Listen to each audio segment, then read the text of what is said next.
Hi friends, నేను అలాగే చదువుకునే రోజుల్లో పిల్లలు కాగితాలతో చాలా రకాలు తయారు చేస్తారు. పడవలని, ప్యాంట్లు, షర్ట్లు, విమానాలని ఇలాగ. నేను ఇప్పుడు ఒక పక్షిని తయారు చేయబోతున్నాను. మీరు జాగ్రత్తగా గమనించండి. ఇలాగ ఒక 4 వైపులా ఒకలాగా ఉండే పేపర్ని తీసుకుంటున్నాను. ఇది ఫస్ట్ ఇలా మడుచుకుంటున్నాను. అలాగే మళ్ళీ విడదీసి మళ్ళీ మరొక యాంగిల్లో మడుచుకుంటున్నాను.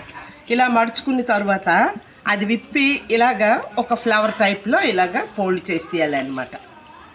ఇలా ఫోల్డ్ చేసి ప్రతి 4 వైపులా వస్తుంది. దీనికి 4 వైపులా కూడా ఇలా చూడండి, ఇలాగ మడుచుకోవాలన్నమాట. ఇలాగ అది చూసారా? ఇది